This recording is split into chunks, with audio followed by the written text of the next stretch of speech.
کچھ نہ دوا نے کام کیا، الٹی ہو گئی سب تدبیریں، کچھ نہ دوا نے کام کیا، دیکھیے اس بیماری دل نے آخر کام تمام کیا۔ عہد جوانی رو رو کاٹا، پیری میں لی آنکھیں موند، یعنی رات بہت تھے جاگے صبح ہوئی آرام کیا۔ ناحق ہم مجبوروں پر یہ تہمت ہے مختاری کی، ناحق ہم مجبوروں پر یہ تہمت ہے مختاری کی، چاہتے ہیں سو آپ کرے ہیں ہم کو ابس بدنام کیا۔ سارے رند اوباش جہاں کے تجھ سے سجود میں رہتے ہیں، سارے رند اوباش جہاں کے تجھ سے سجود میں رہتے ہیں، بانکے ٹیڑھے ترچے تیکھے سب کا تجھ کو امام کیا۔ سرزد ہم سے بے ادبی تو وحشت میں بھی کم ہی ہوئی، سرزد ہم سے بے ادبی تو وحشت میں بھی کم ہی ہوئی، کوسوں اس کی اور گئے پر سجدہ ہر ہر گام کیا۔ کس کا کعبہ کیسا قبلہ، کون حرم ہے کیا احرام، کس کا کعبہ کیسا قبلہ، کون حرم ہے کیا احرام، کوچے کے اس کے باشندوں نے سب کو یہیں سے سلام کیا۔ تو یہ ختم نہیں ہوئی، لیکن ایک سوال میں سیف صاحب آپ سے پوچھنا چاہتا ہوں کہ جب میر نے یہ لکھی تھی تب کوئی ہنگامہ نہیں ہوا تھا؟ کوئی ظاہر ہے کہ اس وقت وہ کیا کہتے ہیں فیس بک وغیرہ نہیں تھی، اسی لیے نہیں، لیکن یا تو ہنگامہ نہیں، اگر نہیں ہوا تو میرے خیال سے اس زمانے کے لوگ کہیں زیادہ براڈ مائنڈڈ تھے ہمارے جی ہاں بالکل۔ کیونکہ آج اگر آپ ایسی باتیں کہیں تو آپ سب جانتے ہیں کہ کیا حشر کیا جائے گا اس شاعر کا۔ آگے سنیے، اس کے آگے اور بھی ریولوشنری باتیں کہی ہیں انہوں نے۔ شیخ جو تھا مسجد میں، شیخ جو تھا مسجد میں، ننگا رات کو تھا میں خانے میں، شیخ جو تھا مسجد میں، ننگا رات کو تھا میں خانے میں، جبہ خرقہ کرتا ٹوپی مستی میں انعام کیا۔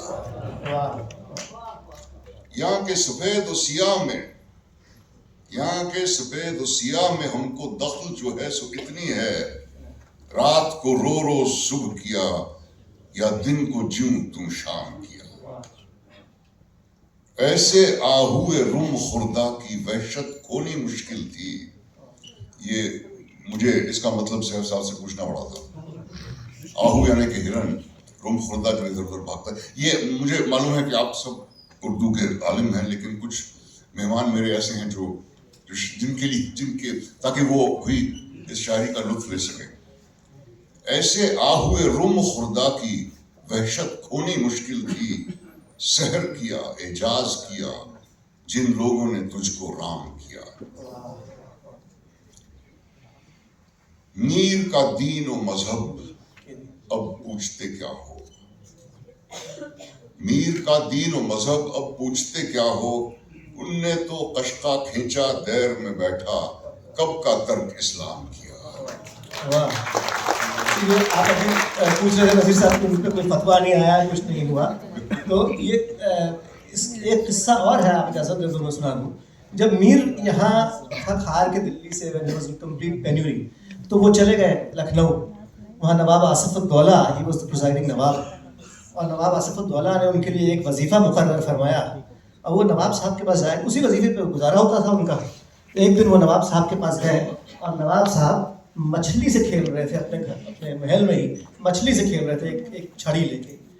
تو انہوں نے سلام کیا، انہوں نے جواب دیا، ان کا میر صاحب کوئی تازہ کہا ہو تو سنائیے۔ تو میر نے اپنا ایک شعر پڑھنا شروع کیا۔ اب اردو میں آپ لوگ جانتے ہیں کہ یہ تہذیب ہے کہ اگر شعر اچھا ہے تو مصرع اٹھایا جاتا ہے، اس کو ریپیٹ کیا جائے گا۔ کوئی کہے گا دل ناداں تجھے ہوا کیا ہے، تو اس کو ریپیٹ کیا جائے گا دل ناداں تجھے ہوا کیا ہے۔ انہوں نے مصرع نہیں اٹھایا نواب صاحب نے، تو میر نے 2 شعر تو پڑھے پھر رک گئے۔ تو انہوں نے کہا میر صاحب آپ پڑھیے، ارشاد فرمائیے۔ تو انہوں نے کہا حضور توجہ دیں تو میں پڑھوں۔ تو انہوں نے کہا ہر اچھا شعر میری توجہ کا مستحق ہوگا۔ صاحب میر صاحب خفا ہو گئے اتنے کہ صاحب یہ نواب صاحب بتائیں کہ میرے شعر اچھے ہیں کہ نہیں، ان کو کیا تمیز ہے. آداب کیا اور تسلیم اور چلے گئے وہاں سے، اور پھر بہت عرصے تک نہیں آئے. اور 2-3 ہفتے کے بعد میر ایک جو ہے اونٹ پہ، مطلب اس پہ گھوڑے پہ یا شاید ہاتھی پہ سوار آ رہے تھے. وہ آ رہے تھے نواب صاحب ہاتھی پہ سوار کہیں سے، تو دیکھا کہ میر بیٹھے ہیں چائے خانے پہ. تو اپنے لوگوں سے کہا کہ وہاں لے چلو، وہ لے گئے صاحب وہاں. تو کیونکہ وہ ہاتھی پہ سوار تھے تو اس لیے ذرا ان کو زور سے بولنا پڑا کہ میر کو سنائی دے. میں نے کیوں میر صاحب بہت دنوں سے تشریف نہیں لائے؟ تو بجائے اس کے کہ کچھ بتاتے کوئی ریزن دیتے، وہیں سے بیٹھے بیٹھے بولے ہمارے یہاں شرفا سڑکوں پہ اونچی آواز میں گفتگو نہیں کرتے. لیکن صاحب وہ وظیفہ جو ہے وہ بند نہیں ہوا، وہ وظیفہ بند نہیں ہوا. آج آپ کسی ڈپٹی سیکرٹری کو لیٹر لکھ کے دکھا دیجیے مجھے. تو یہ وہ وقت تھا صاحب. اب میر کا تو یہ ہو گیا. اب میں آپ سے درخواست کر دوں